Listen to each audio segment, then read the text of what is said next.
Good morning and welcome to the Center for Spiritual Living, Midtown Atlanta. Such is the nature of life that all it asks and all it wants is the opportunity to appear. You are that opportunity, and so am I, and so it is. Whoever you are, whatever path brought you here today, please know that you are welcome and celebrated. We know who you are. You are an individualized expression of the divine life in which we all live. We are life's opportunity to be someone unique and wonderful. Whatever your ethnic background, religious affiliation, know yourself, describe yourself, your pronouns, your gender identities. We are glad you are joining us here today. You are welcome to become a part of this community in whatever way serves you. And our vision statement is, we are a strong, open, globally connected community centered on the clarity of principle through teaching, service, and practice. We create a safe and respectful environment that supports healthy spiritual growth. And now, our Declaration of Principles as stated by our founder, Ernest Holmes. A few of the Declaration of Principles we live by. I believe in one God, one absolute power, and first cause to all things. I believe that this power is perfect love, and it creates out of a desire to express love. I believe all thought is creative, and how I choose to think creates my personal experience. I believe in the unity of all life, and the immortality of the individual soul forever unfolding. I believe in the eternal goodness, the eternal loving kindness, and the eternal givingness of God to all. And so it is. So grateful. Hey. So a practitioner is someone who's demonstrated the ability to use spiritual practice and spiritual laws in their own lives to bring about great changes. They have demonstrated that they know how to bring about these changes in others when asked. Licensed by Centers for Spiritual Living, they're available to you to provide spiritual guidance and support in those areas you're looking for assistance. You may contact them through our website, cslmidtown.org. And today, we have a wonderful practitioner with us to share some good ideas and an affirmative prayer called the Spiritual Mind Treatment. Welcome, Maya Fuller. Life it is for us to be here together today. I want to let you know that this segment of today's service is pre-recorded because I expect and I affirm that despite the thunder I hear outside my window, that at the time of this broadcast, I am going to be experiencing my hot girl summer weekend getaway in Savannah, Georgia, because it's my birthday. It's my birthday. It's my birthday. It's my birthday. It's my birthday. Happy birthday to me and many more. So wherever you are joining us from, whether it's a live in our Zoom room or on Facebook or YouTube Live, or if you're catching the replay later on social media or through our podcast, welcome to CSL Midtown. We're glad you're here. And we invite you to participate in this space of intention and transformation we're creating together here. Now, let me tell you, you're in for a treat. We're in for a treat this morning. We are delighted to welcome back Reverend Dr. Raymont Anderson. He's a dynamic teacher who keeps it real, gets you thinking, and brings the fun every time. And I can already tell that today's no different because today's message is intriguingly titled, Wisdom to be Learned from the Sharks. It's so funny because I saw something recently. I saw this I think it was a billboard or maybe it was an ad that said that this is Shark Week.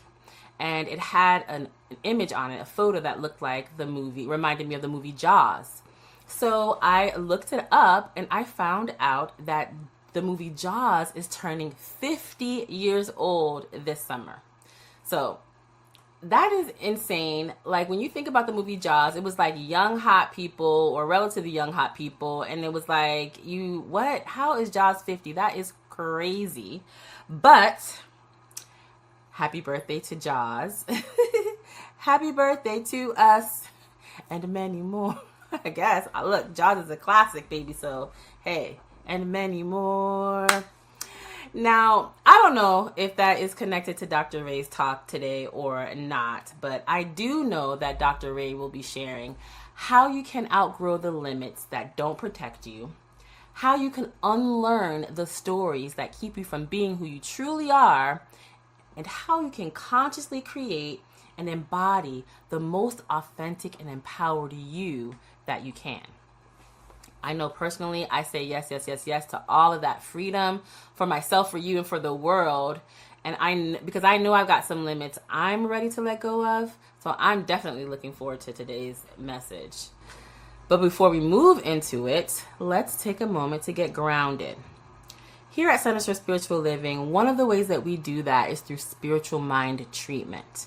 It's a type of prayer that helps us clear our minds, open our hearts, remember who we really are as powerful spiritual beings, and get our subconscious mind ready to receive the message today, that is. I'm going to speak in the first person, making I statements, so that as you listen and pray along with me, it's easier for your subconscious mind to receive any of these words that you choose to accept for yourself. Okay, so if you're comfortable, I invite you to get in the posture, ready to receive, by settling in and maybe taking a deep breath, closing your eyes if you feel comfortable with that, but most importantly, letting your attention settle inward. As we move into this space where we know that there is one life, only one presence, one power in existence. Call it God, Spirit, the infinite, whatever name I use. It's real, it's alive, and it's here. It's everywhere. There's no place where it's absent. It's the force that beats every heart, breathes every breath, moves oceans and galaxies, because it moves in all, through all, as all. And therefore it moves in me, through me, as me. And it operates for me. Nothing is separate from it, because there's only one life. That life is God, and God's life is my life right now. So I remember who I am. I am a living expression of the divine, not broken, not lacking, not separate, but whole, worthy, and wired for greatness, because I am one with greatness. And right now, I say yes to the shift that's already pulling me forward, already calling me higher. I let go of the fear. I let go of the doubt, the hesitation. I let go of the old stories that shrink me. I release the weight of limited thinking and limited living. Instead, I claim the freedom to be who I truly am. So right now I am open. I am available. I am showing up. And I trust the process. I declare that the message I'm about to receive meets me right where I am and moves me exactly where I need to go. So I give thanks for this journey that I'm on, because I know that it's leading me to my greater good. And so I let it be. And so it is. So, as Maya said, our speaker today is the Reverend Dr. Raymont Anderson, Imagineer, professional educator, workshop and seminar facilitator, visual artist, performer, ASL interpreter, author, and lover of comics and film. His diverse and eclectic background shows up in all areas of his life and ministry. For him, it extends beyond the church of the center.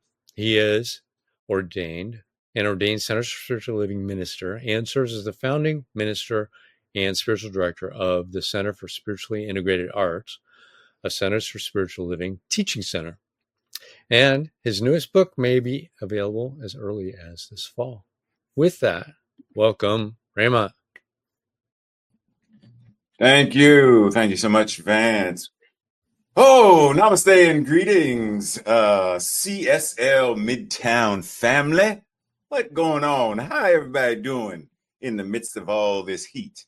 So yes, I am extremely grateful to be with you all once again, and I pray that you are all well and know how amazing you are. Breathe. Today we are discussing this idea, as Maya said. Yeah,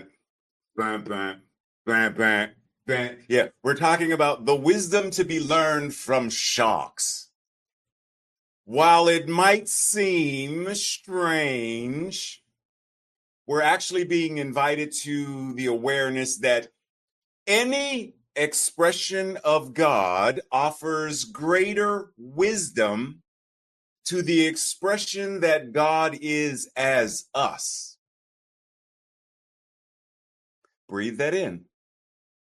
No matter where God is showing up, what God is showing up as, because it is a oneness, when we peer into and see,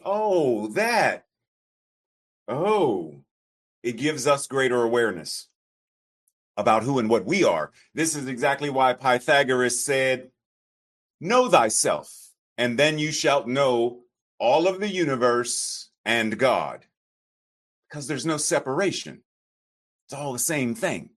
So with that, however, there are times we bump up against some obstacles, right? We bump up against the ideas that say, but am I?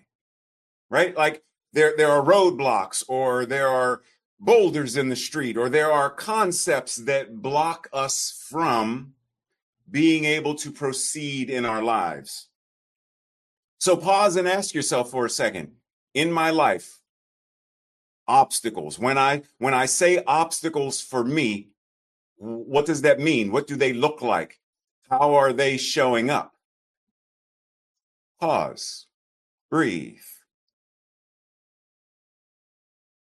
Still with me? Because this is an area where we don't often like to move beyond this, right? Like we get stuck, but we're being invited to outgrow the limits, outgrow the obstacles that have become comfortable.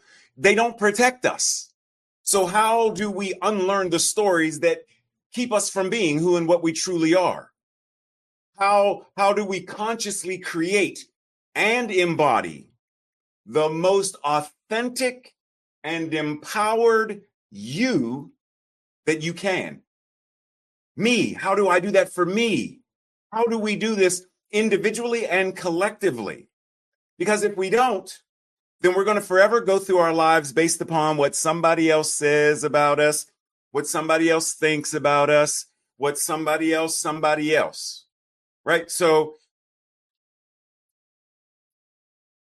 what we going to do, people? What are we going to do? So if I were to ask you,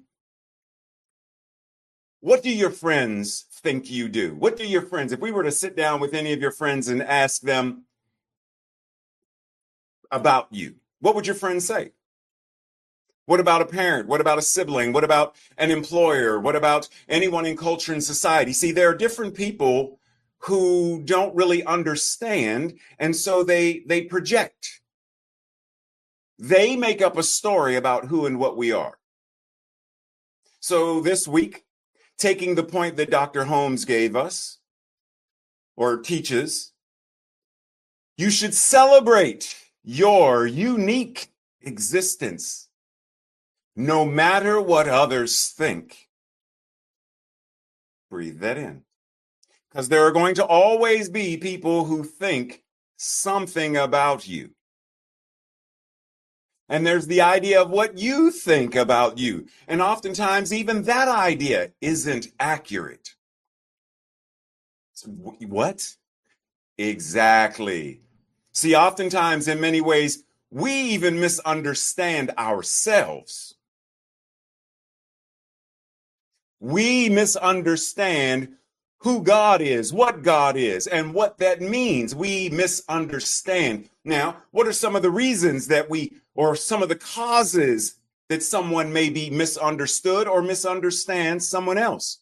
Because until we explore the various perceptions held by us about us, held by us about others, by others about us, blah, blah, blah, blah, and how some of these perceptions cause and perpetuate misunderstandings of ourselves and others. Until we do this, there is no way we are going to steward the most life-affirming, the most authentic and truest version of ourselves as divine incarnations of God. It's not going to be possible. Breathe. Now, in the grand scope of the world, I'm sure if you've been anywhere in politics and society with stuff that's going on, social media, etc., you're familiar with the terms misinformation, disinformation, malinformation. I'm sure you're familiar with these terms. And if you're not, I invite you to either come back and look at the graphic or send me an email or send Vance an email and ask for this slide. Because if we're not able to discern, how do we know? How do we know if I'm engaging in misinformation about who I am as a divine being? How do I know if I'm engaging in disinformation regarding Vance and him as a divine being? How do I know if I'm engaging in malinformation regarding Maya and her as a divine being? How do I know if I can't discern and decipher the differences? How do I know that I'm making apple pie if I can't determine the difference between an apple and an orange? I told Vance I'm making apple pie, and I give it to him, and he takes a slice, and he's like, why does it taste like oranges? Oh, those aren't apples? You weren't sure? I mean, I thought I did. No, I just went to the store and bought some fruit. I thought it was all the same thing. Information is information, right? I mean, it's all God, so it's all good. So, no, not all mushrooms are created equal. Come on, not all berries are created equal. Not all snakes are created equal. You follow me, right? So part of this embodiment of the divine is really getting to a space and an awareness where we understand. Miguel Ruiz says, if others tell us something, we make assumptions. If they don't tell us something, we make assumptions. And we make these assumptions to fulfill our need to know and to replace the need to communicate. Even if we hear something and we don't understand, we make assumptions about what it means, and then we believe the assumptions. We make all sorts of assumptions because we don't take the time nor have the courage to ask questions. Ask questions. See, because in the grand scheme of things, as Maya said, not only is it Shark Week, and not only are we celebrating, Hollywood or whoever, celebrating the 50th anniversary of Jaws, when you think about it, sharks get a bad rap, right? Going back to the idea of misinformation, disinformation, malinformation. Okay, so when you think of a shark, when you see a shark, what do you see? Do you adequately, effectively see it is a divine expression of God? Or do you see, oh my goodness, it's a sea monster, get out of the pool? You said get out of the pool? There better not be a shark in the pool.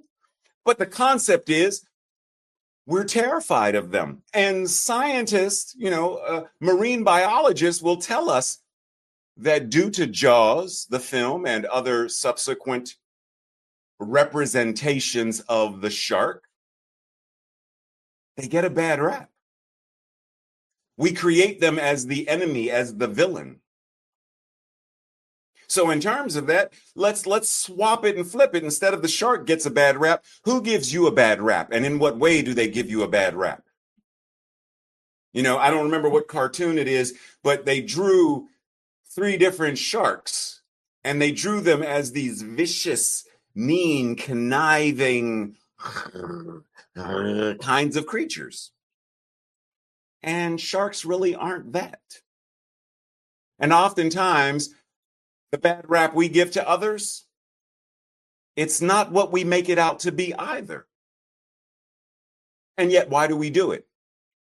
For example, it's easy for me as a black man to vilify the Klan and make them out to be sharks. I give them a bad rap. They're like, oh, they're the enemy. And yes, because of their behavior, it is not life affirming. It does not support my life. And I have no intention on becoming an ornament for anybody's Christmas tree or oak tree. So no. And yet, as someone who practices and embodies this teaching, I am invited to see through the Martha Stewart sheets that they wear. See through the behavior to the heart and to the consciousness and recognize them as God in order to assist in whatever way them to heal their consciousness, to then move into the next era of what it means to be a world that works for all. So, as I say, either we judge righteously or unrighteously, meaning it is either life-affirming or non-life affirming. Racism, homomisia, transmisia, xenomisia, sexism, ableism, fatmisia are all the result of unrighteous judgments caused by a level of hatred, fear, and ignorance. Oh my. So if we are going to create a world that works for all, we must learn to practice righteous judgment. Righteous judgment being see with and as the eyes of God, recognizing itself, and then respond accordingly. And we have to do this as often as we can. Breathe. Now, I know some folks don't like the word judgment, whether I use it with righteous or not. They're like, we are not supposed to judge. Yeah, I hear you. I hear you. However, when a physician looks at any of these images, whether it is a broken bone, whether it is a blocked artery, whether it is a brain scan, whether it is a blockage in the heart, doesn't matter. Makes no difference. When a physician looks at an x-ray with a patient, they're sitting there and they're examining it and they're like, okay, and the doctor's pointing out, so this is the part of the leg or this is the part of the ankle, this is what's going on in your body. Are they judging it? Or are they stating a fact that this part of your body is demonstrating this occurrence? And if the doctor is a capable and skilled doctor, then what they are showing is a righteous judgment, because they're not going to just say, oh man, Susan, looks like the x-ray said your femur in your ankle and your metatarsals, they broke up, honey. They all smashed up. Oh, I don't know how you're going to get around. Go on out. Your appointment's done. The doctors don't do that. They're like, okay, this is what the x-ray shows. This is what the scan shows. Now, my plan of action to help you regain stability and balance and strength and is this. That's righteous judgment, because they are seeing not the problem, they're addressing the problem, but they're already solution focused. They're already in the realm of the amen for the person's body. Are we already in the amen of a world that works for all? You are all that you are as an expression of that divine feeling, fire, inspiration, passion, imagination, and creativity, that it may be expressed through you in life-affirming ways based on your choosing. The spirit which is you, not just in you, it is you, comes to you as easily as you come to you. You aren't in you, you are you. God is not in you, God is you. You are it. So It comes to you with this new and fresh creativity, once again, as you choose, as you allow it to, because it's already there. You do not need to ask what others have done. It doesn't matter what Dr. Holmes did. Doesn't matter what Ray Anderson did. Doesn't matter what anyone did or how they did it. If you're trying to be like them or copy them, be yourself and express life as only you can. Breathe. See, oftentimes we think about the people that came before us and we make the mistake of trying to be like them. You know, remember the slogan, be like Mike? As Matsu Basho said, do not seek to follow in the footsteps of the wise. Seek what they sought.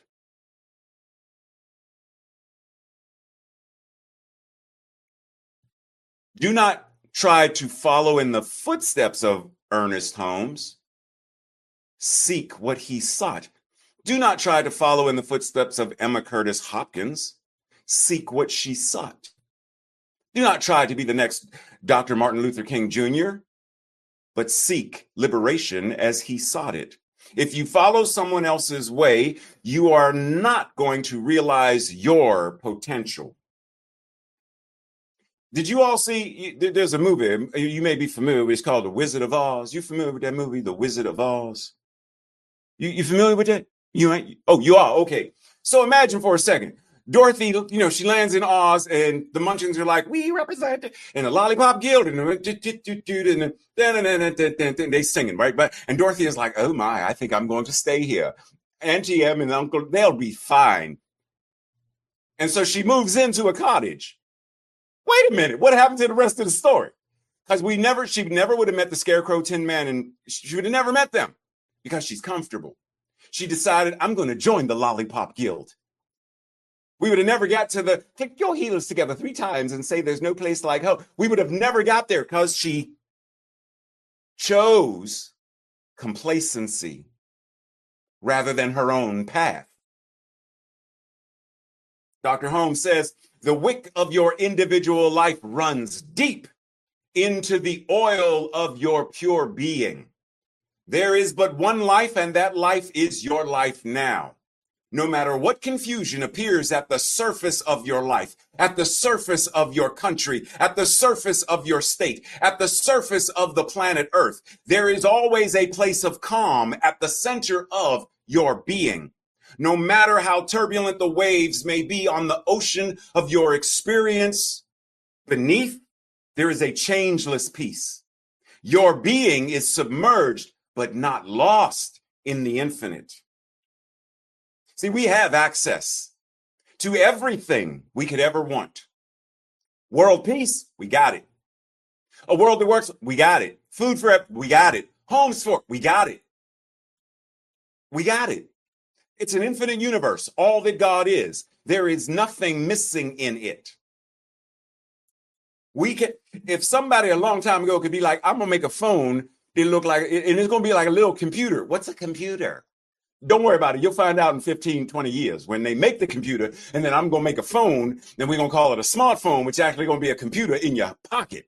What's a computer? I told you, wait till they invent it. And then somebody had the idea, because it's infinite creativity, they and made it. Now we use them, and we don't even think about it as how this is a divine demonstration of God and the amen that creates. We have access right here and right now. I hold clarity as a key intention. I aim for specificity of language, action, communication, desire, intention, and commitment. Because the clearer I can be in all of these, the less likely I am to contribute to any non-life affirming chaos. The clearer we are with who and what we are, the clearer we are able to show up in the world. So ask yourself, who's directing and producing and starring in your life? Who is this? Is it you? Is it someone else? Is it the story of your mom or someone else that's going through? Just breathe for a second. Because it's easy to get lost in the idea. It's easy to get confused by. And so we ask, who's in charge? What is the operating system that is running my programming? Dr. Holmes says, we cannot only embrace ourselves. Somehow our arms must find themselves around the shoulders of all of humanity. We cannot worship a God who belongs to us alone.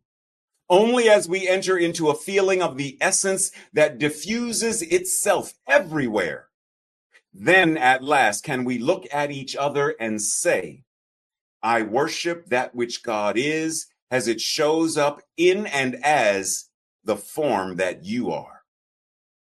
And when we do that, then we move into the space of what is beloved community? That is our invitation. How do we show up in and as a part of a loving community that embodies the vision of a world that works for all? How do we work together? Bell Hooks says, beloved community is formed not by the eradication of difference, but by its affirmation. By each of us claiming the identities and cultural legacies that shape who we are and how we live in the world. And one of the things that immediately stands out in this quote from her, for me, is the concept of what it means to radically love ourselves just as we are. Our divine differences are exactly that, divine differences. Why did God, in all its infinite grandeur, all that nature is, oranges, tangerines, pears, plums, apricots, cantaloupe, watermelon, grapes, green and red, cherries, strawberry. Why? Why? Because differences matter. The unique ways that God shows up matter. That means the unique ways that God shows up as your skin tone, your hair texture, your eyes, your voice, your way of being matters. Love yourself as that divine expression. That is how we truly worship the divine, by praising what it is as us and recognize our beauty. Breathe. So our school teacher today, Madam Mermaid, reminds us as we close. So my guppies, remember today's 3 key points. Seek clarity to avoid misunderstandings and judgments that are non-life affirming. Surround yourself with loving people in a supportive community, because as S. Kelly Harrell says, we do not heal in isolation. We heal in community. And lastly, radically love yourself. Your ability to love yourself is directly proportionate to your ability to love truly another. Remember the song, I love myself so much so that I can love you so much, so that you can love you so much, and then you can start loving me. This idea of radically loving ourselves is contagious. And as we love ourselves, we then can love others till they then love themselves. And then it spreads, and then it spreads, and then it spreads. And we wake up and we realize it's a world that works for all. That's what I'm talking about. And so it is.